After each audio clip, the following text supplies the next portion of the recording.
joining us, so we're going to start in a couple of minutes' time, just as people join us. This is the All-Party Parliamentary Group for Media and Disability, and as I said, we'll start in a couple of minutes' time as people join us. They're just coming through from the waiting room now. We've got a fantastic panel lined up to speak today.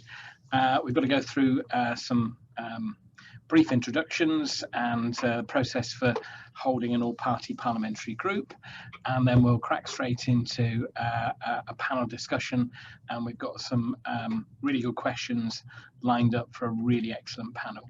And a panel that I think is pretty much spread all over the UK today, so we'll introduce everybody in a few minutes' time. Just hang on while people come in. Still a few more people coming out of the waiting room and coming into the main group.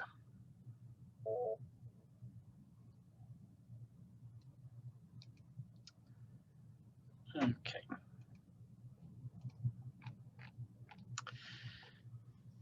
Welcome everybody to the All-Party Parliamentary Media Group and the All-Party Parliamentary Group for Disability. This is a joint event, the first time that we've done such an event, and it's fantastic that we have such a great panel today to talk about some of the issues in a changing, particularly in terms of changing the narrative around disability in the media. I'll introduce our guest panelists very shortly. Before I do that though, as this is a parliamentary group, I need to welcome you formally to that, and also note the apologies for absence from Lord Tebbit, Lord Putnam and Mark Menzies MP. And as I said, today's event is entitled Changing the Narrative Around Disability in the Media, and this is the first time that we've had a joint APPG to explore the role that the media plays in promoting and normalising disability. And we're also going to try and probe what changes are needed to be made to make the media industry a safer space for everyone with disability as well. I'm going to introduce our panelists, and they're going to share some of their thoughts with us as well in just a second. I want to start with Ali Castle, who is Creative Disability and Diversity Lead at Channel 4. Ali leads on and delivers the disability-focused strategic plans as part of Channel 4's creative diversity strategy. Ali, you're working, I suppose, with independent production teams as well? Yeah, that's right. We partner with our sort of 300 plus independent production companies who make our content for us. We're a publisher broadcaster, so we don't make our own content. And you've got a pretty big year ahead of you. You've got the Paralympics coming up. That's a really big thing for Channel 4. Yeah, we're so excited to have announced that we've got our most ambitious plans ever for our coverage, including 70% of the on-screen presenters and commentators, etc., will be disabled. So that's a really sort of something to be very proud of for us. And yeah, fantastic year of focusing on disability for us. Excellent, thank you very much. Our second panelist is Andy Ballantyne. Andy, down in the southwest of England. Andy, just tell us a bit about your role at Global. Yeah, so I'm a senior broadcast journalist, and my patch is Devon and Cornwall. I've had a 15+ year career with Global, and before that I was a freelance football commentator, and also had 5 years with Pirate FM based in Cornwall. So it's been my main job and my main career. Excellent. And you're disabled yourself? Yeah, so I was born without the radius in both arms. So effectively I have fixed wrists, and also I've had various operations on my legs as well, and other complications such as permanent pain, permanent nerve damage, things like that. Excellent, thank you very much indeed. Lauren Healy is the Group Client Lead at Bauer.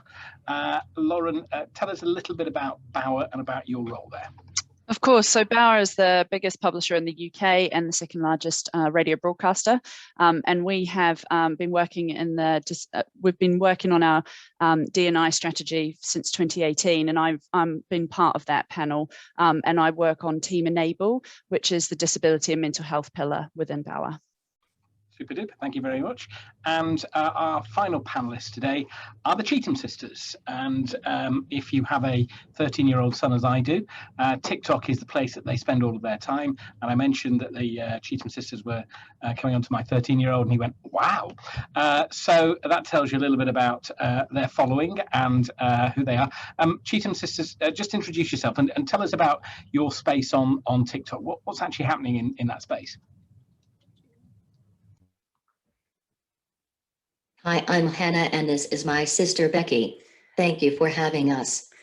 So yeah, we are social influencers. I guess I don't really like that word, but we started on TikTok about a year ago, didn't we? And we just kind of use it to normalise disabilities and show our life and do the trends that everyone else is doing, just as sisters would do. So yeah. Excellent. What sort of following have you got on TikTok? You know, how many people are looking at what you do? We've got 1.5 million on there now, which is crazy. And we've kind of branched out to Instagram and Facebook and all the rest of it, just to reach different audiences. And just tell us about some of the things that you've been talking about on TikTok over the last few weeks that have sort of developed that huge fan base. The last few weeks, I don't know, we just can't. So we do just what everyone else does, which is the dances, the trends, but then we do question and answers. So if someone says bluntly, why can't that girl walk, Hannah will come on and say, I have a disability, that blah blah blah. So yeah, we've just kind of, I don't know, just been living our life really, but educating at the same time. Excellent. Well, we're looking forward to the dancing later. Let's No, start. No, I promise no. Let's start with our sort of first question to the panel. Ali, I'm going to come to you first. What obstacles or challenges have you come across in your personal experience in the media in relation to disability? Yeah, thanks. So I'm disabled in multiple ways, and I suppose a lot of the same barriers are what you find in wider society, right? There are literal physical barriers to inclusion. I mean, I started in TV production, and there's a reason why the entry-level role is called runner, which can be quite excluding, certainly for someone like me who can't run. So there's the physical barriers, but then mostly it can be the attitudinal barriers, sort of assumptions, prejudices, kind of medical model thinking about the problem and the solution needing to be cited within the disabled person themselves. But as I say, those are kind of typical of wider society, and you'd probably get in any industry. But when it comes to TV production specifically, which I can speak to, I think it's a very competitive space, which means that if you have additional needs or adjustments, it can feel like you maybe go to the bottom of the pile in any sort of selection process. It's quite a closed shop, and that doesn't just affect people who are disabled, that affects people from all sorts of underrepresented groups. Typically, you know, the media has been quite a kind of internal sort of system of recruitment and hiring and things. And then I think predominantly it's a freelance work culture. So there's lack of sort of work stability in that kind of context, which again means that it can be more challenging for disabled people, for example, to move locations in order to just take whatever roles there are available. And it's not just at entry level. In our industry, it's not just about getting in, it's about progressing up. And again, all those same barriers are there, physical, literal, and attitudinal. I've been personally really lucky. I've had loads of support in my career, partly because I've been able to be connected with other disabled people. I started off at the BBC, so the bigger the organisation, the more chance there is of other disabled people being there. But I think you can feel quite isolated. I know someone in advertising who doesn't know any other disabled people in her field. And so I think that lack of solidarity and the sort of feeling like the only one in the room can also be really challenging for disabled people in this space. And have you found that in your workplace there are sort of other disabled champions that you can sort of look towards? Has that helped? Yeah, I mean, I started off at the BBC on a kind of proactive recruitment scheme that sort of supported disabled people at entry level, and I had a senior producer who was also disabled. I worked with disabled talent, so that meant so much to me to have had that support. And I hope to now be one of those people in the wider industry, and we could get the momentum going. But it is hard if you feel like, you know, you're the only one. And of course, there's 14.1 million of us in the country. We don't all have the same lived experiences, and so, you know, you may be disabled, but another disabled person might have had a totally different experience. And if you think about intersectionality and different other other backgrounds that come to play, you know, there is that sense of potentially feeling a bit isolated in a very fast moving and competitive industry that isn't naturally as easily open to disabled people as we would want it to be. You're on mute, Andy, sorry. You said we could tell there you. There we go. I'm glad it was me that did it first. I should have said right at the start that if you want to put any questions into our chat function, please do. We'll come to questions from people that are logging in to watch today.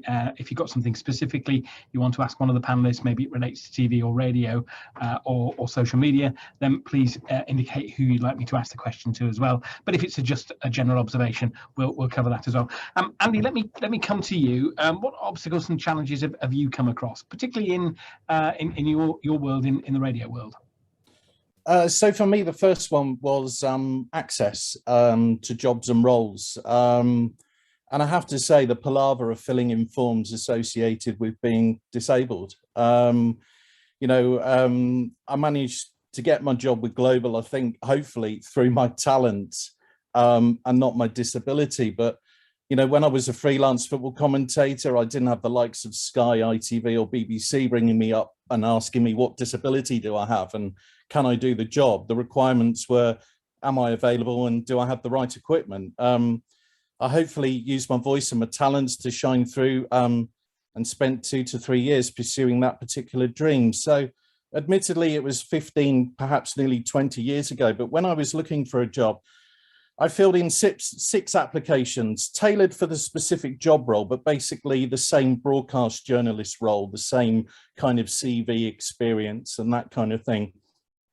4, I put down that I was disabled, physically disabled, filled in the appropriate forms, was forced to explain my problems, how, you know, how they affect my day-to-day living, etc., etc. 2, I didn't. I got invited for 2 interviews.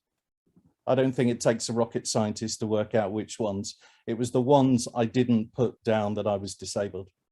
And therefore, when I turned up at the interview, you could almost see the interviewees and the interviewers' minds racing, going, wow, what have we got here? What are we doing here? Because luckily with radio, it is about the voice. It's about the demo tapes. It's about how I present myself on air. Perfect face for radio is basically how I say it, you know. And so that's how I've grown over the last 15 years, 20 odd years. And that's the problem for me. It seems as though there's an implied barrier for people with physical disabilities before they even start. And it's being caused, in my case, by being honest. And I think that that's the main problem.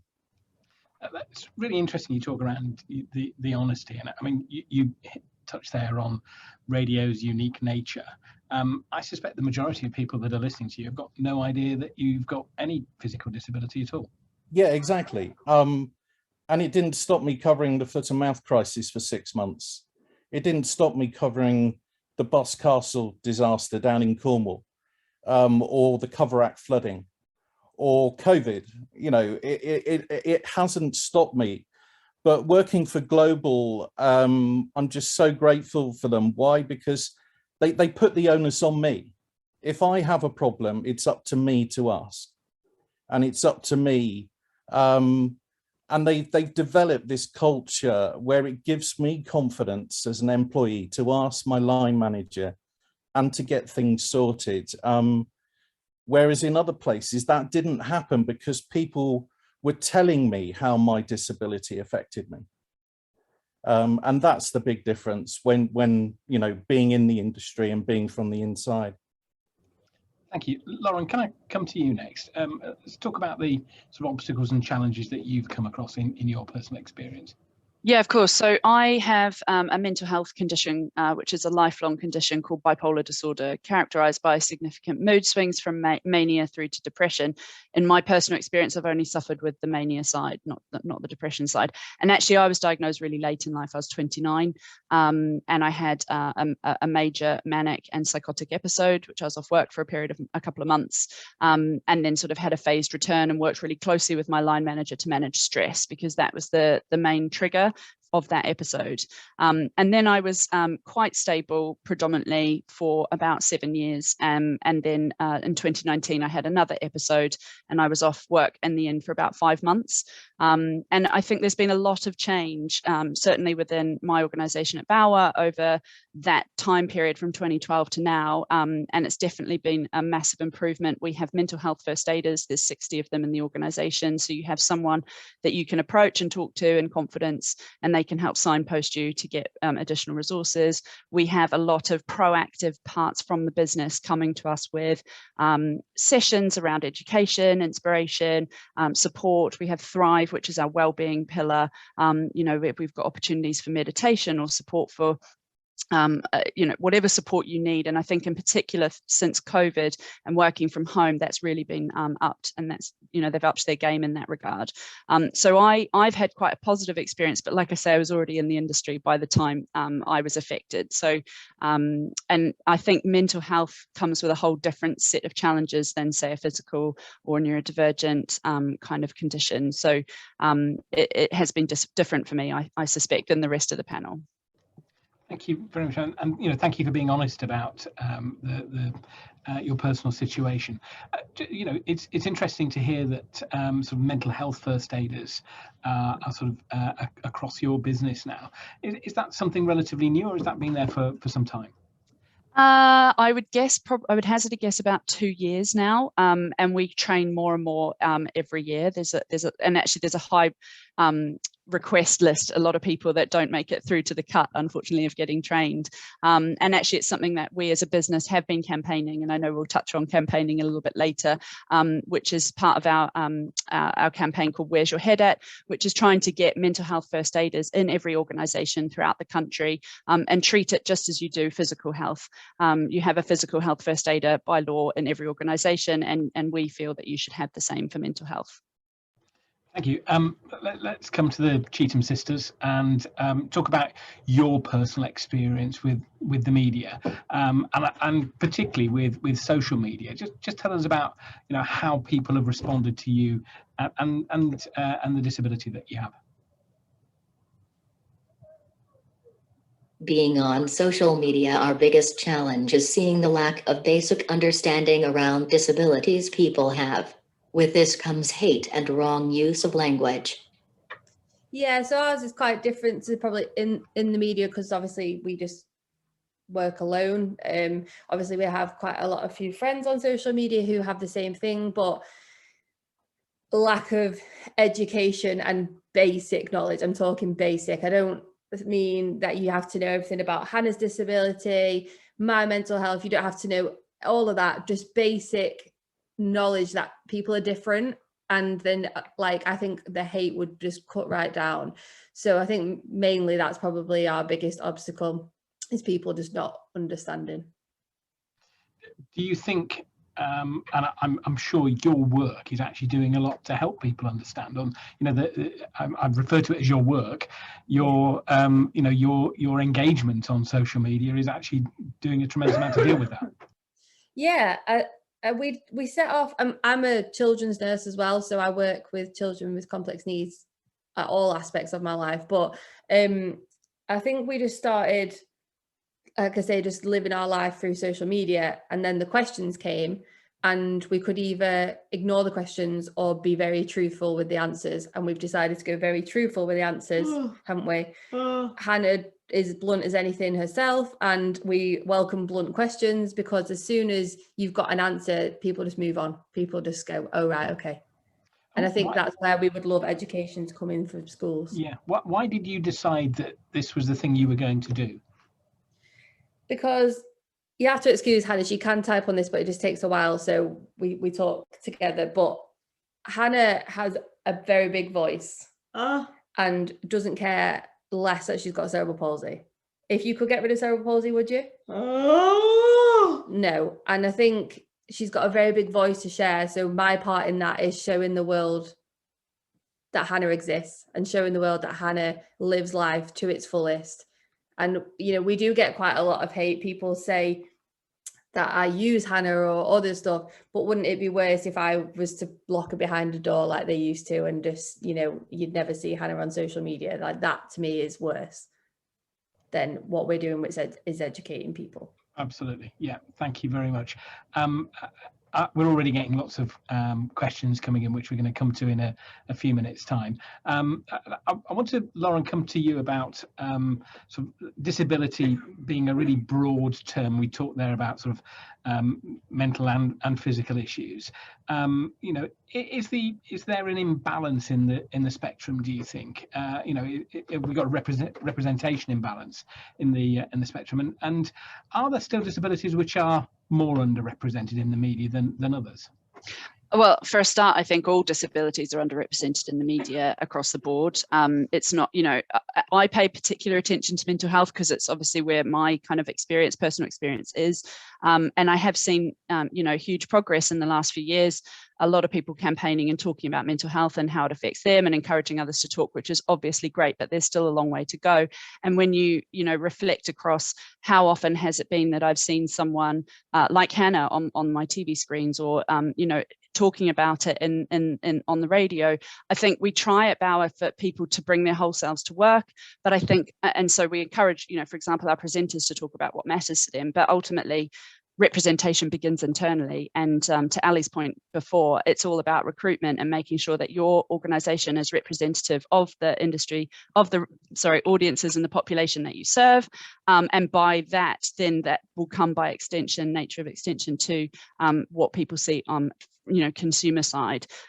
So I think there's a lot that we can be doing, and that's why our kind of core principles of belonging at Bauer is first and foremost around recruitment practices. We've overhauled a lot of our recruitment practices.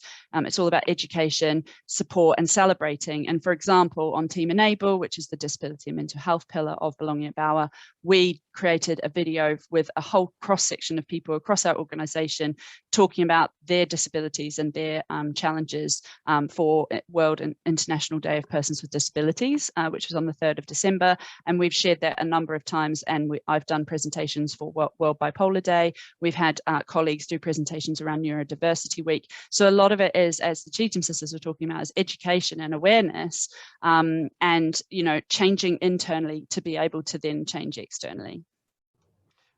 Thanks. Hannah, if I can come to you, you know, do you think there are certain disabilities that are underrepresented in particularly in social media? Is that somewhere that that, you know, we should be doing much more to demonstrate that, you know, there is no such thing as a disability? Personally, we think disability as a whole is underrepresented, but we are seeing positive changes in this area and seeing more people with disabilities in the media. Hopefully this representation will continue to grow and become more normalized on both socials and within the media. Sorry, so Hannah has pre-typed her questions, by the way. I forgot to say that before. I think, like Lauren said, it's changing, but it's a long way to go. And like Lauren said as well, I've never seen, well, I say never, it's not often you see someone like Hannah in the media. You see people with limb differences or people in wheelchairs, but who can speak, who can, you know, otherwise able. I feel like this is probably like they feel like they pick a picture of a disability and that's what they're going to go with. So, you know, it's great that they show people with limb differences and that they do that, but we need to widen that and just make it more normal of having every type of disability just out there, but normalized. And again, I keep asking you about the sort of social media aspect, and I'm very conscious that your sort of engagement with people on social media probably brings you into a sort of different space to some of the other panelists. But are there other people on social media that have Hannah's disability, for example? So many people, so many, and it's been, especially with TikTok. If you have TikTok, you'll know, but like there's an algorithm. So basically what you see is kind of what you like, and it's kind of your inner circle, if that's what you will. So we have loads of friends on TikTok who are like Hannah, and like us as siblings. As you branch out to Instagram and Facebook is where it gets less and less, because I think TikTok is just an up and coming thing, and you see people who have seen us and they think, oh, we can do the same thing, and then are coming up and out. But there is a long way to go, where I think social media, you've got to be brave to get out there, because there is so much backlash against it. What do you think, what's the solution for tackling that backlash on social media? Back to basics, education in schools. I think it's all coming from children, which is what we can handle, because we can educate. You know, I think it just comes back to, if you've seen disabilities as a young person, you're going to grow up without giving it a second thought. I think obviously there's a lot around hate on social media, and I know like each platform are trying their own way to help this, and the reporting systems and things like that, but it all comes back to the person, doesn't it? The person that's wrote that hate comment, it comes back to them having an understanding on why that's wrong. Schools and parents as well. Oh yeah, obviously. absolutely. Yeah. Ali, if I can come to you, you know, do you think there's a particular underrepresentation in an imbalance in the disability spectrum, and you know, particularly in TV, it's such a representational element of the media. You know, how does it tackle that? Yeah, I mean, we're a visual medium, aren't we? And historically, we've gone for more telegenic, or who we believe to be more telegenic people. And so I think to everyone else's point, you know, there's been some sort of subgroups who've perhaps been sort of favoured above others. We're working really hard, for example, in making sure that we include lots of learning disabled people in our content. So we've had Ruben Reuter do Channel 4 news items about learning disabled people coming out of lockdown. And I think that was one of the first items that I've ever seen of a learning disabled journalist speaking with other learning disabled people. So there's definitely areas in which we can develop and grow, and make sure that we're sort of looking at the range of lived experiences that we're reflecting back to our audiences, who, as you say, are mass, you know, broadcast audiences. And I suppose for me, what's going on there is it's about moving away from tokenism and into authenticity. And if we can just take away that idea of, oh, we've done disability, or we've got one person and that's okay, you know, and actually look at the wide range of experiences that people have, so that we are authentically representing the UK back to itself, and sort of global audiences as well. That's where I think that mindset will get us to better range and inclusion of different types of disabled people and different experiences. And Andy, if I can come to you finally on this point, I mean, do you think in your experience there are still disabilities which are more underrepresented in the media than other? Yeah, totally. But if I can reverse that, so to speak, my experience is that when I turn up, people are looking for my wheelchair. When I turn up, they associate a physical disability with a mental disability. You know, and that's what I've had to battle through all through my life. Even when I was starting my school career, you know, oh, you can't have a normal school. You're not allowed into a normal school because you must have a mental disability. You must. And that's the perception that we need to change as well. And it's what I call the supermarket effect. And I love it. When I go into a supermarket, the children are looking at me. They're looking at my arms. But the parents, they're trying to shy away. They're trying to, you know, they have a quick glance and then they look at the shelves or whatever. And what you find is that the children will then come up to you and they will ask and they will say, what's wrong with you? And you love it and you don't mind it and you'll explain it to them. But then you'll get the parents trying to drag them away, trying to say, oh, don't bother the poor man, you know, and things like that. This is so true. We've said this all along. This is and you love the innocence of a young child, but it's that fact that through that innocence, you can educate them. And that's what we need to do with the adults. The adults have just got a big prejudice that there's one size fits all. There's one disability and that's it. There isn't. And it's not only in physical and mental disabilities, but it's also in the hidden disabilities, whether it's Crohn's disease or, you know, something else. And I think that that's the biggest problem that we face. Thank you. We know that there's an issue with normalising disabilities in the media. So, it's really important for education, as we've just talked about there. How do we make the steps to tackle this while sort of treading the line between raising awareness and representation and disability and, you know, if you like, voyeurism? Hannah, maybe I can come to you first on that one. For us, we normalize my disability on our social media by showing our everyday life. For example, recently I went on a zip wire. We didn't focus the post on how or why I could go, we just posted us having a good time. People just see me living my life and it becomes normalized. As part of being influencers, we answer questions to educate, but we normalize my cerebral palsy as much as possible so that one day it won't be a big deal. I think key to normalizing and acceptance is education. We need education in schools. She said it. Yeah, I think it does come back to what we were talking about earlier, doesn't it? That you know, if we can teach children at a very young age that, you know, that this is how we are. This is just I what we are. absolutely love what Andy says, and that is what we say. And actually, I saw a post the other day with someone who disagreed with what we think, Andy, because so there is that thing of someone not wanting that questions, but once you go over a certain age, it does become prejudice, it does become ignorance, I think. So it's about catching them young so that you see parents, don't you, like going, don't look, don't look, don't look.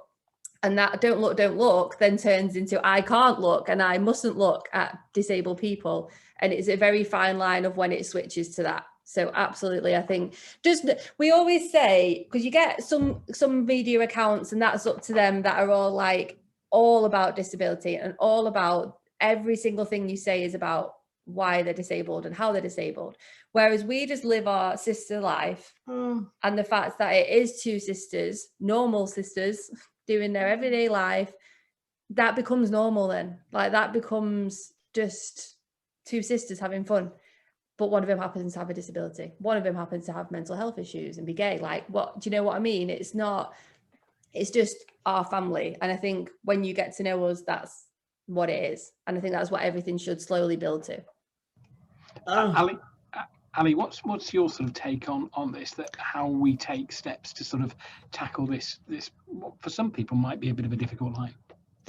Yeah, I think it's a sort of both and approach. So I totally hear what we're saying about the sort of incidental inclusion of people who happen to be disabled, for example, in a soap like Hollyoaks at Channel 4, you know, and that person is getting on living their life. And sometimes it's relevant and a lot of the time it isn't. And that's fantastic. I don't know, contributors who are looking for property, for example, you know, we definitely are working really hard to make sure that we include disabled people in all sorts of lifestyle shows like that.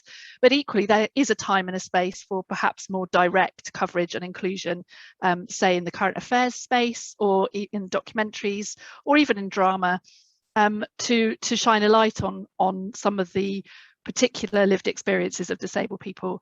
So I think there's that balance, isn't there, of sort of both and I would like to think that where we sort of pull disabled people out, we do that for a very clear reason.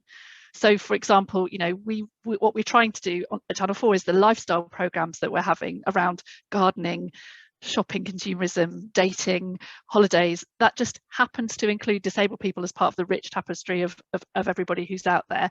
And then there will be some times where, because there are things that are much more poignant and specific to the lived experience of disabled people, we might pull that out.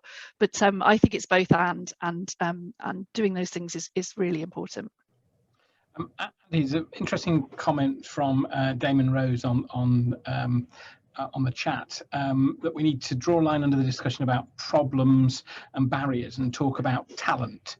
And you know, from your perspective, when you're on the radio, you know, having a great voice, you know, being a real talent is a huge benefit. And I think about some of that we have on the radio that have got really great voices. We don't think about them as disabled in any way. I mean, Peter White, for example, on Radio 4, great voice, just happens to be blind, and that talent is the thing that really shines through.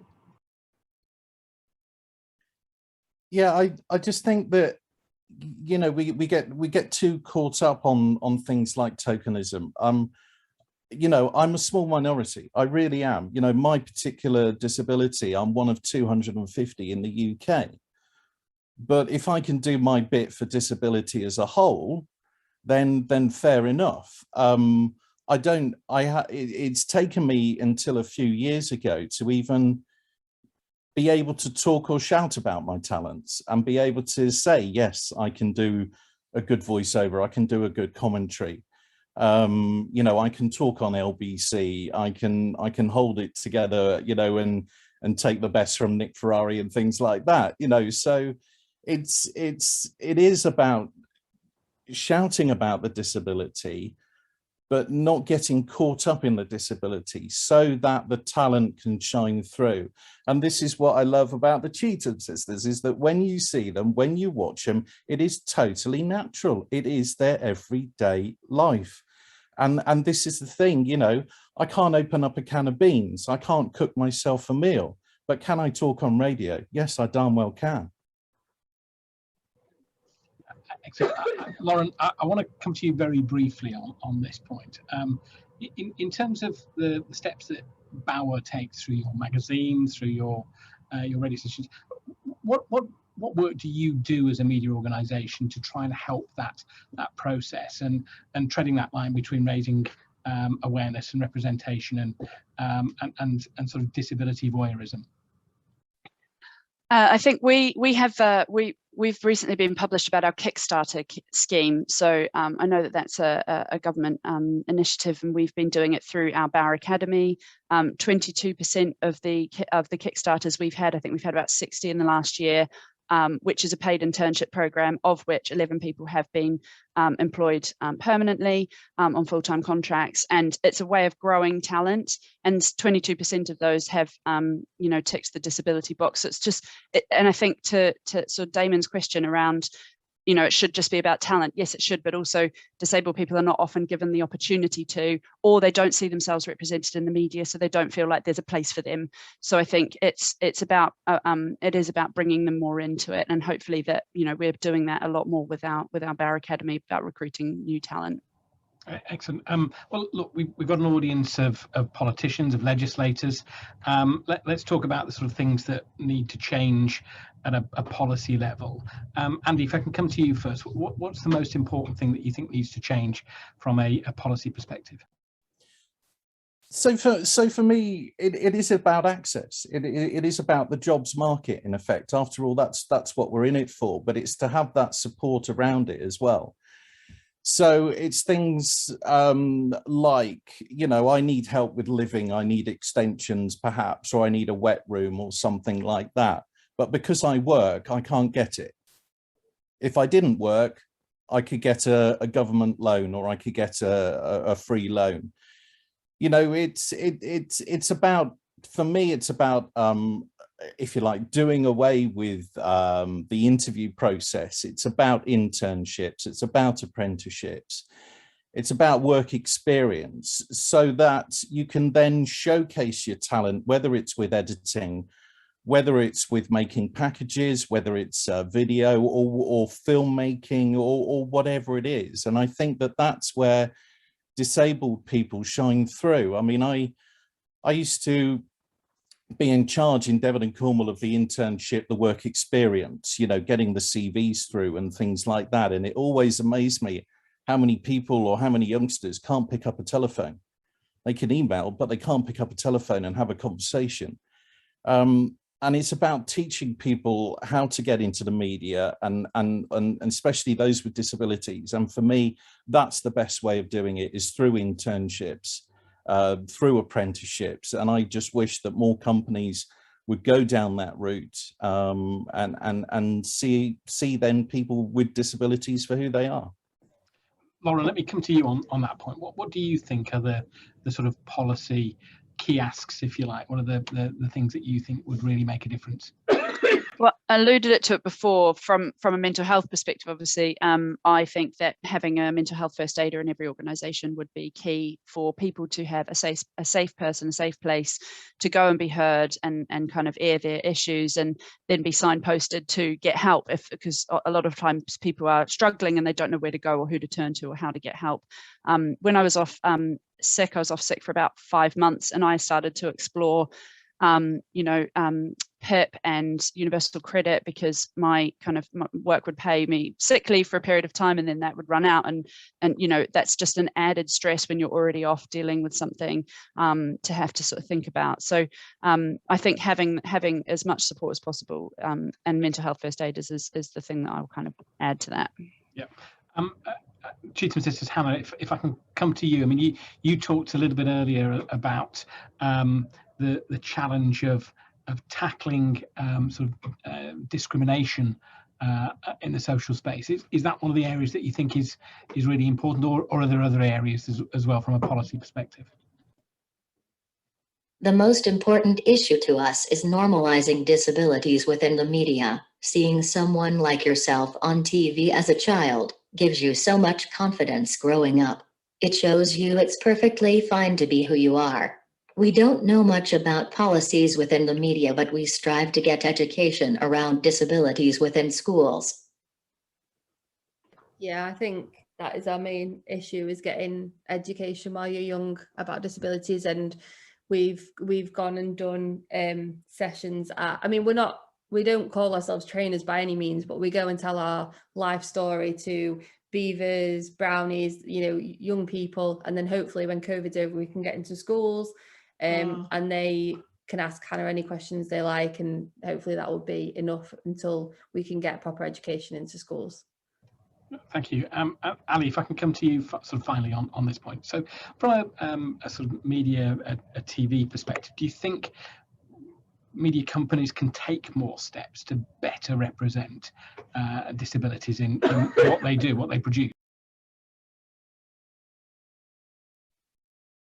Yeah, absolutely. There's sort of no denying anecdotally and sort of from the empirical data that we have that we're not there yet in terms of on-screen representation of disabled people, and also the off-screen inclusion of disabled people in our production teams. So that would be, and to me there's a very direct correlation. If you get people who are storytellers who have different lived experiences, you will get a wider range of stories, right? And you're likely to cast a wider range of people. So I think for me that sort of echoes some of those things that Andy and Lauren and the Cheetham Sisters have said around education, apprenticeships, sort of benefit support. And then there's a very specific area for us as a freelance workforce is around whether support mechanisms are fit for purpose for people who are moving around jobs quite a bit rather than who are permanently employed somewhere. So whether something like access to work really works as well as it could for a freelance workforce is really important, because the barriers are often, and sorry Damon to talk about barriers, but they exist, right? And they are often attitudinal, closely related to financial. So the assumption that working with disabled people is going to cost me money, sometimes it does, and we know that there are legal obligations for reasonable adjustments, which again a lot of employers, not just in our sector but across the piece, don't necessarily understand, and a lot of disabled people themselves don't necessarily understand their own rights sort of legislatively. So there is definitely policy work that could support broadcasters like us at Channel 4 and also our independent production companies to then, the intention is there, the spirit is there, but sometimes the structural barriers exist. So anything that could smooth that pathway so that we can get on to hiring those great people, finding that great talent, and then making that have impact on our screens and across our airwaves. That is what we are absolutely committed to at Channel 4, and I know other broadcasters are as well. Yeah, let's go to some questions that are coming. There's quite a lot of questions being raised. First one from Mike Brace, who's a former Paralympic skier and is a social worker as well. His question, Andy, if I can come to you first on this one. Why do the media seem to portray the disabled as either heroes or special rather than just regular people? Because they don't get it. They still don't get disability in general. So therefore you're put on a pedestal when you can do something normal. And I think that that's where we maybe fail a little bit as a disabled community, because it should be a natural progression. It should be a natural thing. And I think that that's where I'm coming from. If you have the talent and if you have the dedication to be involved in media, then you should be in it. There's no doubt about that. But as I say, tokenism, I don't like. I simply don't like. And I think, to be honest with you, we've probably gone too far down that road without finding the natural talent that is available and is around and is out there. Ali, can I come to you on that one? I mean, we touched earlier about Channel 4's Paralympic coverage that's obviously coming up through the summer. I mean, do you face criticism for sort of focusing on disabilities? You know, how do you respond to that? Well, the Paralympics is an absolute jewel in the crown of what we do at Channel 4, and has been sort of proven to have changed attitudes and opened up perspectives on a really wide level in our society. But it's not the only lived experience of disabled people, right? You know, I will never be a Paralympian, I'm pretty sure of that. So we absolutely are so proud of the coverage that we do for the Paralympics. But partly what I've come in to do is make sure that we have a Paralympics and beyond approach to representing disability in its range of experiences. So yes, the Paralympians are superheroes to me, because they're just amazing at what they do, like every elite athlete is. And we're really proud to showcase that at Channel 4 and for the impact that's had. But beyond that, we're making sure that we are showing a range of experiences on first dates. Rosie Jones goes on trip hazard, you know, traveling around the country. You know, everyday disabled people are just as important to us as our Paralympic heroes as well. I'm wondering whether the Cheetham sisters would appear on a programme like First Dates. Is that the sort of thing that you'd be interested in getting involved with? Not really. You might have already done it. I don't know. But yeah, no. Well, would you go on First Dates? Sorry, we're more like Rosie Jones. We'd rather go on adventures together. I think that's a safer space, to be honest. Yeah. Lauren, I want to come to you with this question. It's from Amy Kavanagh. I'm a disability activist who regularly works within the media. In the last few months, I've experienced some very problematic attitudes from behind the scenes crew and from journalists as well. And a colleague recently referred to the wheelchair on set. As a media industry and media industry leaders, how can businesses ensure that their staff and organisations are sort of collaborating with and disability aware and inclusive? That's definitely an education piece, and I saw that question. I was shocked by the comment in there, and I think we are trying to do that. I think there's a lot of things that we're doing in the organisation around unconscious bias across a whole spectrum, not just disability, but also making people more aware of things. So I referred to the video we did where it's just normalising the conversation that several of our colleagues have lots of different types of disabilities, and their day-to-day, you know, some might have reasonable adjustments, some might not, but we're all doing a great job and we're all brilliant in the workplace. But yes, there's definitely more that needs to be done around education, and I think you know, trying to make sure that that is front and centre of a strategy is key. Andy, a question for you from Vijay Patel. He says he works for the charity MenCap, and he's got a learning disability, and there are others not included more on TV and radio. So what do you think broadcasters can do to get more people with a learning disability involved with the media to talk about topics on radio or on TV, that they care about those issues and when facing the challenges and obstacles that they have in everyday life? Yeah, it's definitely to give them time, to give them space, and to give them a forum. But it's working from the inside out, so to speak, in the fact that at Global, we have accessibility forums, and I didn't realize until it started up how many disabilities there actually are of one form or another, or of a group, or who suffers from what. And I just think that it is that process, and it is going to take time.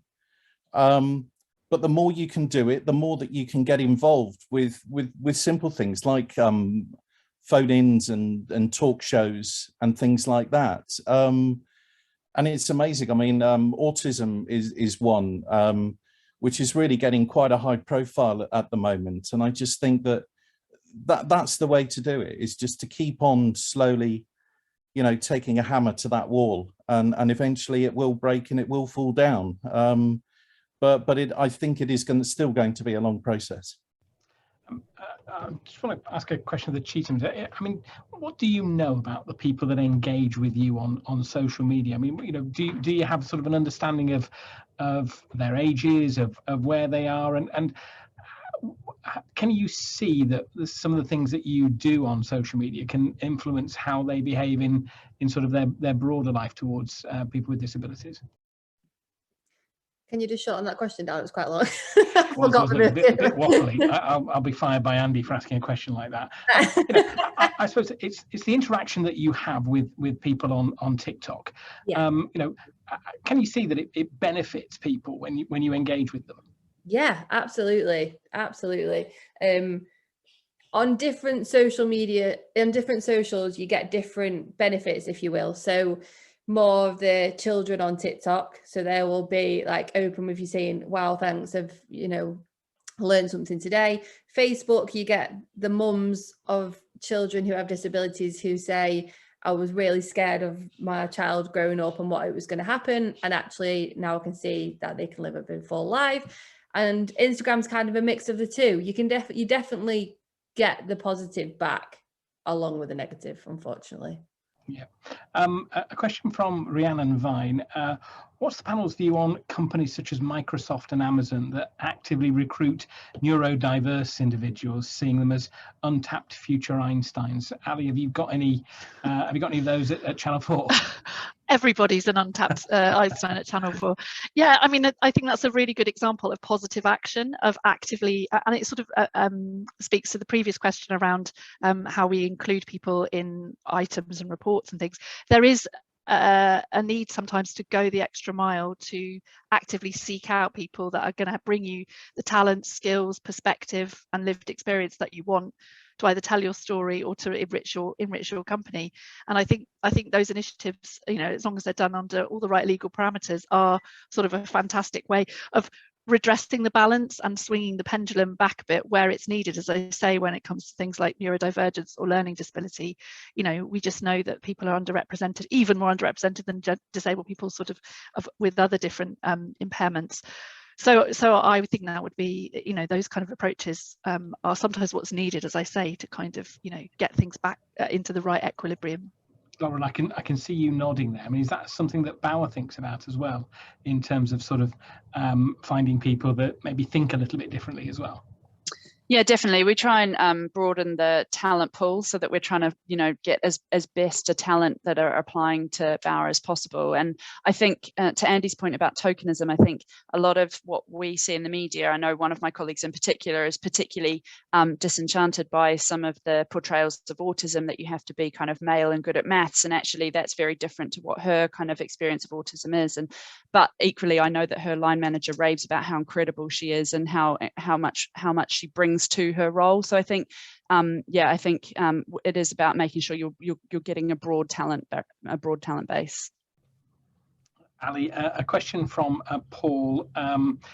What's needed to recruit and develop more disabled talent behind the camera or behind the microphone? What steps do you think media companies need to take there? There has already been a lot of work in this space in terms of those entry-level opportunities.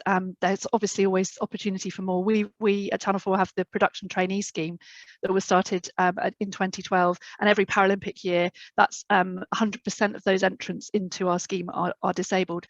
So that those people are now working in very senior, you know, who started in 2012 are now working in really quite senior roles, some of them. So it's the commitment, the long-term commitment, it's the proactive working to seek people out, the dedicated initiatives, as well as, I would say, setting the standard and tone, which is what we're really keen to do at Channel 4, of saying we expect our production companies, and we will support them in doing so, to reach out, as Lauren says, to the wide talent pool. So it's about setting the kind of cultural norms and expectations. And I suppose what I'm trying to do at Channel 4 is to look at where those structural and cultural barriers are within our industry, so that we can expect that we will encourage disabled people and anticipate that we will have disabled people in our teams, and not make it a big old drama when we do, but to go back to that phrase of sort of normalizing it, having that expectation that actually probably a lot of people who are working in our industry are disabled, whether they choose to declare it or not, whether they choose to identify it as not. You know, there are going to be people who are from all walks of life, and there are active ways of continuing to sort of encourage that. So yeah, it does take that kind of intention to make that happen, but it is absolutely doable, and it is something that we as Channel 4 are 100% committed to. We're coming very close to the end of the session. I'd like to sort of, if we can, put a question to everybody. If we're sort of looking out over the next 3, 4, maybe 5 years, what do you think are the sort of really important things that need to happen to change the narrative around disability in the media? And Andy, maybe I can come to you first on that. I think that the structure has got to change so that we can have a balance between working and outside working. So things like benefit systems, even silly things like blue badges, car parking, all that kind of stuff, because they are interlinked. And the fact is that obviously if you're happy in your personal life, then you're happy in your work life. So I think it's a case that those balances need to be done. As far as internally, I think that it is just allowing access. You're quite right. You know, one of the reasons why I've stayed here in Devon and Cornwall is because if I did have an opportunity to go to London or to Manchester for another job, a better job, a higher qualified job, I couldn't do it because I wouldn't be able to move without taking the rest of my family, i.e. my mum and dad, who are my carers, with me. So it's about having that integration both inside and outside of work, so that then I can concentrate on doing a good job, in investing in myself and investing in my talent, so that then I can bring that out and showcase it to a nationwide and a worldwide audience. Excellent. Lauren, if I come to you, what do you think are the sort of things that really need to change so that we can see that narrative shift in terms of the media and disability?